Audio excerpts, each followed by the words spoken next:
स्वागत है आपका एक बार फिर हमारे यूट्यूब चैनल स्वरा क्लासेस पे।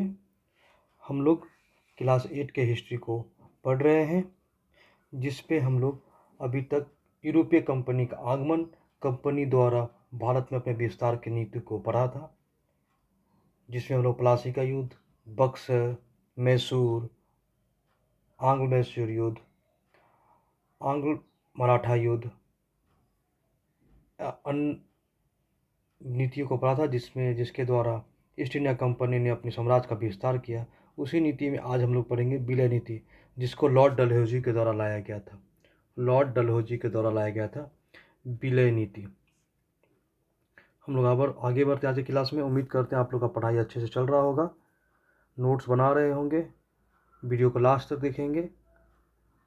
आज का वीडियो हम लोग ये देखेंगे विलय की नीति को, उसके बाद हम लोग बुक के कुछ चीज़ों को पढ़ेंगे। विलय नीति। विलय नीति की शुरुआत लॉर्ड डलहौजी के द्वारा किया गया था।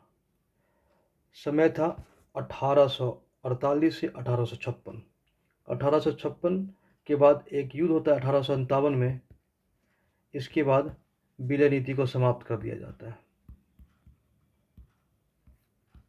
विलय नीति को समाप्त कर दिया जाता है। 1857 की क्रांति हमारे भारतीय इतिहास की बहुत बड़ी क्रांति है, जिसे कई इतिहासकारों ने प्रथम स्वतंत्रता क्रांति भी बोला है। उसके बारे में हम लोग टॉपिक आगे पढ़ेंगे। आज का टॉपिक हम लोग विलय नीति। विलय नीति क्यों लाया गया, इसका क्या उद्देश्य था? तो विलय नीति का मुख्य उद्देश्य ब्रिटिश ईस्ट इंडिया कंपनी के साम्राज्य का विस्तार करना। आप जान ही रहे हैं, ब्रिटिश ईस्ट इंडिया कंपनी जब से भारत में अपना व्यापार के लिए कदम रखा है, उसके बाद उसके विस्तार की नीति हमेशा बढ़ती गई। बंगाल के बाद बिहार, यूपी, अवध, मुगल, मैसूर, मराठा, अफ़गानिस्तान, पंजाब, इस प्रकार से ब्रिटिश ईस्ट इंडिया कंपनी अपने साम्राज्य का विस्तार किए। और इसी के क्रम में उन्होंने एक और नीति जोड़ा, विलय की नीति, जो बहुत प्रामाणिक साबित होता है इनके द्वारा। और इनके द्वारा कई ऐसे राज्य को हड़प लिया जाता है। इसे हड़प नीति भी कहा जाता है और इसे डॉक्ट्राइन ऑफ लैप्सिस भी कहा जाता है। इस नीति की मुख्य शर्तें क्या थी, इसको आगे हम देखते हैं। पहले गोद लेने पर प्रतिबंध, मतलब गोदी प्रथा का निषेध। गोद लेने पे प्रतिबंध मतलब गोदी प्रथा का निषेध। मतलब क्या होता है, इसमें कोई राजा है, ये आदमी राजा है और इसको कोई संतान नहीं, मतलब मेल संतान नहीं है, पुरुष संतान कोई नहीं है, तो इसका उत्तराधिकारी ये नहीं बन सकता है और ये साम्राज्य अंग्रेज ईस्ट इंडिया कंपनी को चला जाएगा। मतलब अगर कोई राजा है, अगर उसका मेल संतान नहीं है, फीमेल नहीं, मेल संतान मतलब बेटा नहीं है, तो उस किसी दूसरे को गोद नहीं ले सकता है। मतलब अगर अपना बेटा नहीं तो किसी दूसरे के बेटा को गोद लेके वो अपना साम्राज्य का विस्तार कर सकता है, साम्राज्य में शासन कर सकता है। लेकिन नहीं, अंग्रेज ने इस पर रोक लगा दिया और इसका नाम दिया गोदी लेने पे प्रतिबंध या गोदी प्रथा का निषेध। गोदी प्रथा का निषेध, डॉक्ट्राइन ऑफ लैप्सिस। इस नीति के अंतर्गत भारतीय शासक को अपने उत्तराधिकारी के रूप में बच्चा गोद लेने का अनुमति नहीं था। मतलब अपने उत्तराधिकारी का मतलब होता है कि उसके बाद कौन। जैसे एक उदाहरण ले लेते हैं। ये राजा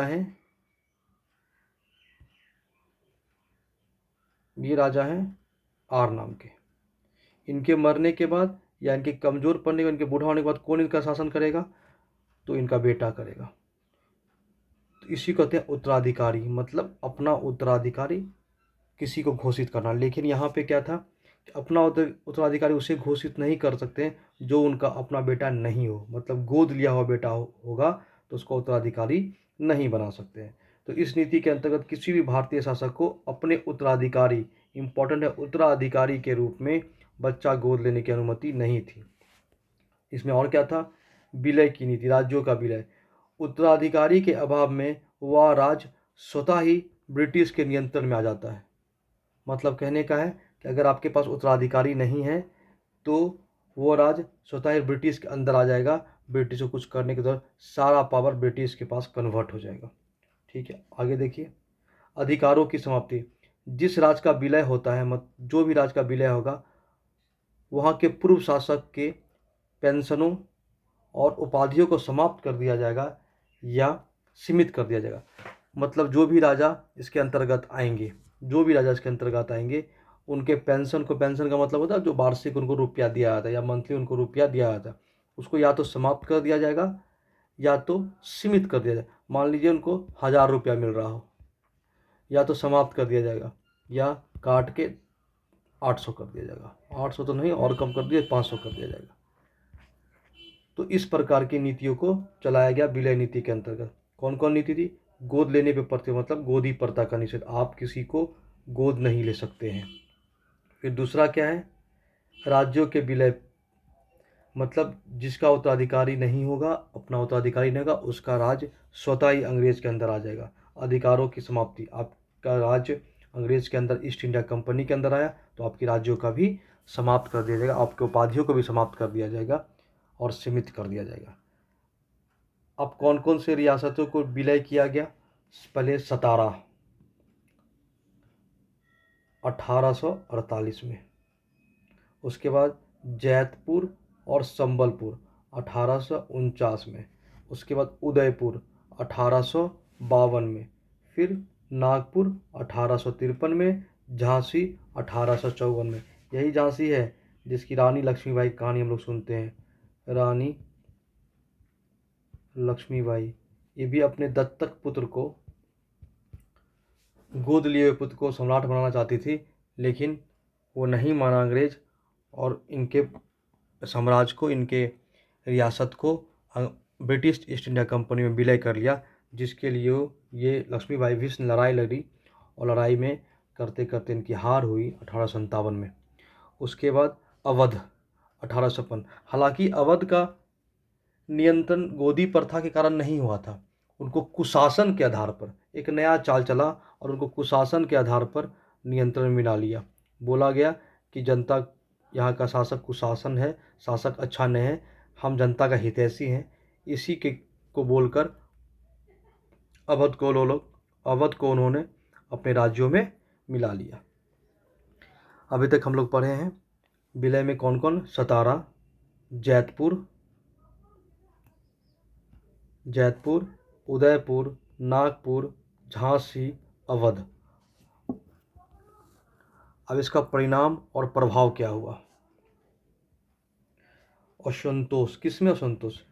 राजाओं में, सामंतों में और जनता में गहरा असंतोष फैला। सीधी सी बात है, जो भी राजा राज कर रहा है, अगर उनको बिना किसी वजह से हटा दिया जाए और उसके साम्राज्य को अपने में मिला लिया जाए, तो स्वाभाविक है कि वहाँ की जनता में, वहाँ के सामंतों में और वहाँ के राजाओं में असंतोष फैलेगा। उसके बाद इसी असंतोष का नतीजा था 1857 की क्रांति। बहुत ही महत्वपूर्ण क्रांति हमारे इतिहास में है, जिसको भारत की प्रथम स्वतंत्रता क्रांति भी कहा जाता है। 1857 की क्रांति के बारे में हम लोग अलग से पढ़ेंगे। यह नीति 1857 की प्रथम स्वतंत्रता संग्राम के रूप क्या प्रमुख कारणों में से एक बनी। रानी लक्ष्मीबाई जैसी कई शासकों ने इस नीति का विरोध किया और अंग्रेज के खिलाफ लड़ाई लड़ी। इसी अंग्रेज के खिलाफ लड़ाई लड़ने में एक और नाम बिहार से आता है, वीर कुंवर सिंह। वीर कुंवर सिंह कहाँ से थे? आरा, जगदीशपुर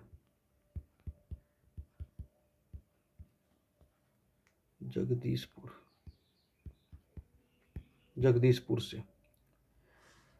लेकिन 1857 की क्रांति के बाद जिस प्रकार से 1857 की क्रांति में लड़ाई हुआ, चारों तरफ चौतरफा लड़ाई हुआ, हालांकि अंग्रेज, ब्रिटिश ईस्ट इंडिया कंपनी सभी मोर्चों पर जीती, लेकिन इसके बाद 1857 की क्रांति के बाद ब्रिटिश सरकार ने इस नीति को समाप्त कर दिया और भारतीय रियासतों को गोद लेने का पुनः अधिकार दे दिया। अब अधिकार देने से क्या, आप जितने जितने राजा से लड़े सबको तो आप हरा दिए, सबकी मृत्यु हो गई। स्वाभाविक है कि वो अगर आज अंग्रेज के अंदर आ ही जाएगा तो फिर आप वापस लेने से कोई फ़ायदा नहीं है। तो आज हम लोग विलय नीति को देखे हैं। विलय नीति में इतना ही है, इतना को अगर आप अच्छे से देख लेंगे, अच्छे से पढ़ लेंगे, तो उम्मीद करते हैं कि आपका ये चैप्टर लगभग समाप्त हो जाए। आप देखें, दत्तक पुत्र का को अस्वीकार, यहाँ पे देखिए मार्कर है, दत्तक पुत्र को अस्वीकार।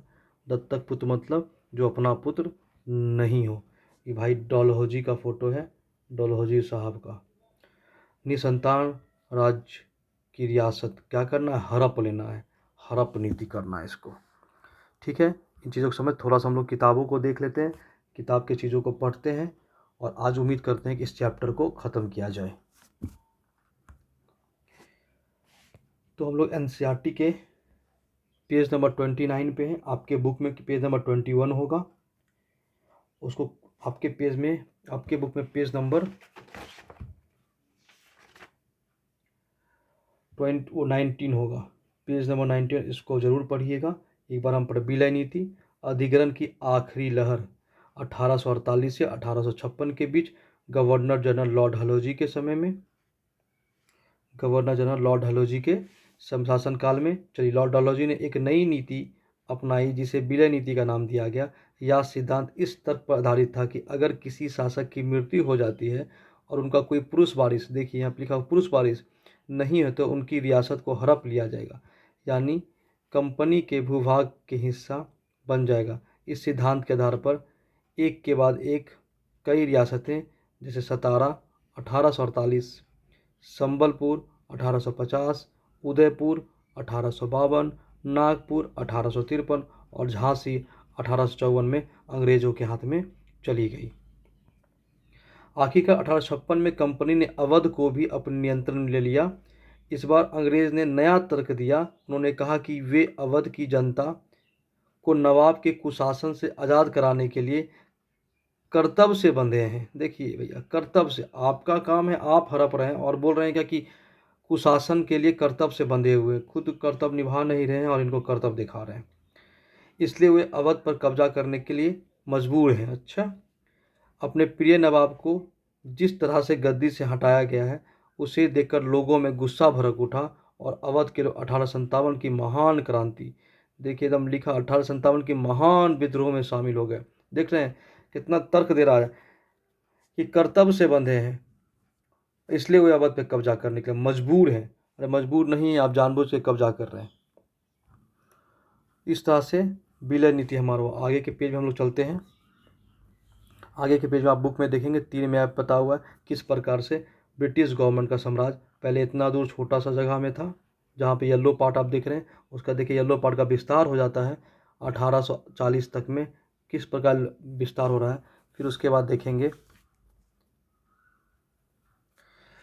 फिर विस्तार देखिए, लाहौर, पाकिस्तान, अफ़गानिस्तान से विस्तार बढ़ते जा रहा है। बीच बीच में थोड़ा थोड़ा स्पॉट खाली है, लेकिन उम्मीद था किसी ना किसी रूप में वो भी शामिल होगा। देखिए, भारत के अधिकतर मोस्टली कोस्टल एरिया पे अंग्रेज़ का शासन था, मध्य में भी अंग्रेज़ का शासन था। देखिए जो इम्पोर्टेंट फैक्टर है, अंग्रेज़ का शासन था।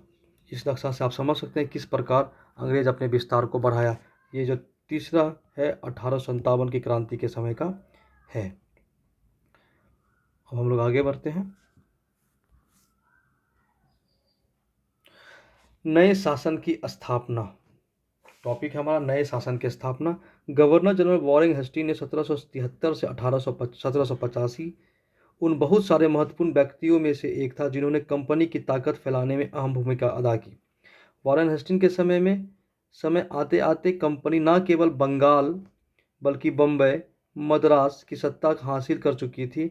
ब्रिटिश इलाके में मोटे तौर पर प्रशासनीय इकाइयों में बांटे हुए थे, जिन्हें प्रेसिडेंसी कहा जाता था। प्रेसिडेंसी याद रहेगा, ब्रिटिश सरकार प्रेसिडेंसी प्रेसिडेंसी डेंसी प्रेसिडेंसी समझिएगा, छोटे छोटे प्रशासनिक रूप में छोटे छोटे इकाइयों में बटा हुआ था, उसे प्रेसिडेंसी कहा जाता है। प्रेसिडेंसी कहा जाता है। उस समय 3 प्रेसिडेंसी थी, बंगाल, मद्रास, बम्बई। हर एक का अपना गवर्नर, शासक गवर्नर के पास होता था। सबसे ऊपर गवर्नर जनरल होता था। वॉरेन हेस्टिंग ने कई प्रशासनिक सुधार किए। न्याय कथा उन्हें सुधार में खास तौर पर उल्लेखनीय है। यहाँ पे 3 वर्ड दिया हुआ है, पढ़ेंगे। काजी, काजी को न्यायाधीश बोलते हैं।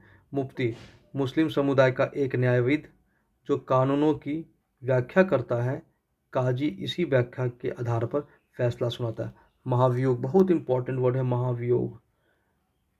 जब इंग्लैंड के हाउस ऑफ कॉमन्स में किसी व्यक्ति के खिलाफ दुराचार का आरोप लगाया जाता था तो हाउस ऑफ लॉर्ड्स, संसद की ऊपरी सदन में उस व्यक्ति के खिलाफ मुकदमा चलाया जाता था, जिसे महाभियोग कहते हैं। महाभियोग, इम्पीचमेंट। भारतीय संविधान में भी महाभियोग की चर्चा की गई है, जो महाभियोग भारत के राष्ट्रपति, उपराष्ट्रपति पे चलाया जाता है। महाभियोग, जब आप पॉलिटी पढ़ेंगे तो महाभियोग का चर्चा होगा। महाभियोग, इम्पीचमेंट। ये चित्र है, देखेंगे आप लोग। वॉरेन हेस्टिंग पर महाभियोग का मुकदमा चलाया जा रहा है। आगे हम लोग बढ़ते हैं।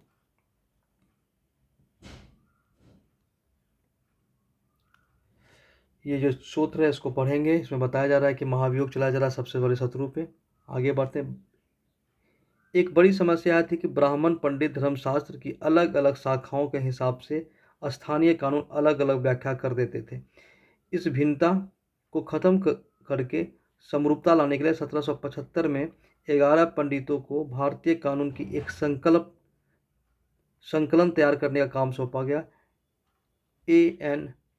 हाल्डेड ने इस संकलन को अंग्रेजी अनुवाद किया। 1778 में यूरोपीय न्यायाधीश के लिए मुस्लिम कानून की भी एक संहिता तैयार कर ली गई। 1773 का रेगुलेटिंग एक्ट के बारे में हम आपको बताएंगे एक बार आराम से। के तहत नए सर्वोच्च न्यायालय की स्थापना की। कलकत्ता में सर्वोच्च न्यायालय की स्थापना की गई थी। कलकत्ता में अपीलीय अदालत, सदर निजामत अदालत की स्थापना की गई थी। भारतीय जिले में कलेक्टर सबसे बड़ा ओहदा होता था। वर्तमान समय में भारतीय जिले में कलेक्टर सबसे बड़ा ओहदा होता है। सीधा ही कहा जाता है PM, CM और DM। यही 3 तो पद है। प्राइम मिनिस्टर देश में, CM राज्य में और DM जिला में। जैसे नाम ही पता चलता है, उनका मुख्य काम लगान और कर इकट्ठा करना था तथा न्यायाधीशों, पुलिसों, अधिकारियों और दरोगा की सहायता के लिए जिलों में कानून व्यवस्था बनाए रखना होता था। उनका कार्यालय कलेक्ट्रेट सत्ता और संरक्षण का नया केंद्र बन गया, जिसे पुरानी सत्ता केंद्रों को हाशिए पर ढकेल दिया। कंपनी की फौज, यहाँ धर्मशास्त्र के बारे में लिखा हुआ है। सवार के लिखा हुआ मस्कट पैदल सवारी को कहा जाता था। पैदल सैनिकों द्वारा इस्तेमाल की जाने वाली भारी बंदूक, ठीक है। मैचलॉक्स, शुरुआती दौर में बंदूक जिसमें बारूद को माचिस की चिंगारी से दी जाती थी। इस चीज़ को आप पढ़ेंगे, इसमें किस प्रकार से चीज़ों बताया गया है। एक बार ज़रूर बुक को पढ़ें। यहाँ पे देखिए मैचलॉक्स लैस होता था। मस्कट के बारे में बताया गया है। सवार, घोड़े पर चलने वाले सवार कहते थे, जो प्रशिक्षित होते थे। इन चीज़ों को पढ़ेंगे आप लोग, और इस चीज़ों को पढ़ने के बाद हमारा ऑलमोस्ट ख़त्म ही हो जाएगा हमारे चैप्टर। कंपनी द्वारा यहाँ देख लेते हैं। कंपनी के साथ भारत के शासक सुधार के नए विचार आए, लेकिन उनकी असली सत्ता सैनिक ताकत में थी। मुगल फौज मुख्य रूप से घुड़सवार, घोड़े पर चलने वाले प्रशिक्षित पैदल सैनिक, उन्हें तीरंदाजी, तलवारबाजी प्रशिक्षण दिया जाता था। सेना के सवारों में दबदबा रहना मुगल साम्राज्य के एक विशाल पेशेवर प्रशिक्षण वाली पैदल सेना जरूरत महसूस नहीं होती थी। ग्रामीण इलाकों में शस्त्र सहित किसान की बड़ी संख्या थी। स्थानीय जमींदार मुगल की जरूरत पड़ने पर पैदल सिपाही मुहैया कराते थे। सब तरफ से मुगल को सिपाही मुहैया कराया जाता था। आसानी की मतलब लोकल लेवल पे उनको साथ दिया जाता था। 18वीं सदी में जब अवध और बनारस जैसे रियासतों में किसानों को भर्ती करके उन्हें पेशेवर सैनिक से प्रशिक्षण दिया जाने लगा तो सूरत बदलने लगी। ईस्ट इंडिया कंपनी ने जब अपनी सेना के लिए भर्ती शुरू की तो उसने भी यही तरीका अपनाया। अंग्रेज अपनी सेना सिपाही, जो भारतीय शब्द में सिपाही से ही बना है, आर्मी कहते थे। 1820 के दशक में जैसे जैसे युद्ध तकनीक में बदलने लगी, कंपनी सेना में घुड़सवार टुकड़े की जरूरत कम होती रही। सीधी बात, तकनीक बदलेगी, घोड़ी से गोली से लोग लड़ेगा तो तलवारबाजी का कम होगा, घुड़सवार का बात कम होगा, बारूद आएगा, तो स्वाभाविक है कि घुड़सवार टुकड़ियाँ कम होगी। इसकी वजह से यह ब्रिटिश साम्राज्य बर्मा, अफ़गानिस्तान, मिस्र से भी लड़ रहा था। यहाँ सिपाही मस्केट, तोरेदार बंदूक, मैचलॉक से लैस होते थे। कंपनी की सेना सिपाही को बदलती सैनिक आवश्यकताओं का ध्यान रखना पड़ता था, जब उनकी पैदल टुकड़ी ज़्यादा महत्वपूर्ण होती जा रही थी। 19वीं सदी के शुरुआत में अंग्रेज एक समरूप सैनिक संस्कृति विकसित करने लगे। सैनिकों को यूरोपीय ढंग से प्रशिक्षण, अभ्यास, अनुशासन सिखाया जाने लगा। उनका जीवन पहले से ज़्यादा, इस चीज़ को पढ़ लीजिएगा, ये तीनों टॉपिक इंपॉर्टेंट है। हम जब भी टेस्ट लेंगे इन सब चीज़ों का टेस्ट लेंगे। नियंत्रित था, इस कोशिश में कभी कभी समस्या भी आ जाती थी, क्योंकि पेशेवर सिपाही की सेना खड़ा करने के चक्कर में अंग्रेज कई बार जाति और समुदाय का भावना न जाती। सही बात है, 1857 की क्रांति में भी जाति और भावना जागृत हुई। कई बार हमारी जाति और भावना बीच में आती है। हमारे भारतीय इतिहास में देखेंगे तो भावना नज़रअंदाज कर देते थे। भला लोग अपनी जाति और धार्मिक भावनाओं को इतनी आसानी से कैसे छोड़ सकते हैं। सही बात है कि कैसे हम अपनी जाति और धार्मिक भावनाओं को छोड़ सकते हैं। ये बहुत एक लंबी प्रक्रिया है, जिस प्रक्रिया से हम अपने जाति और धर्म की भावनाओं को कम कर सकते हैं। वे खुद अपने समुदाय के सदस्य मानने के बजाय सिर्फ सिपाही मान सकते थे। सिपाही क्या महसूस करते थे? वे जीवन और अपनी पहचान, यानी वे कौन हैं, इस बात का एहसास में जो बदलाव आ रहा है, उनके सिपाहियों को किस तरह से देखा। 1857 के विद्रोह में हमें सिपाही की इस दुनिया की झलक दिखती है। 1857 में हम लोग 5वें अध्याय में पढ़ेंगे और बढ़िया से पढ़ेंगे, जिसमें मज़ा आएगा एकदम। निष्कर्ष, लास्ट टॉपिक का निष्कर्ष है। ईस्ट इंडिया कंपनी एक व्यापारिक कंपनी की बढ़ते बढ़ते एक भौगोलिक औपनिवेशिक मतलब होता है जो शासन करता है, शक्ति बन गई। 19वीं सदी के शुरुआत में नई भाप तकनीक आने से यह प्रक्रिया और तेज हुई। तब तक समुद्र की मार्ग से भारत पहुंचने में 6 से 8 घंटे का समय लग जाता था।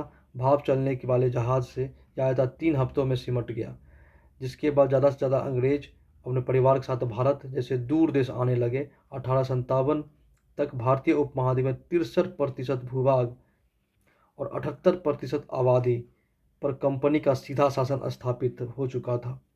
देश का शेष भूभाग और आबादी कंपनी के अप्रत्यक्ष प्रभाव था।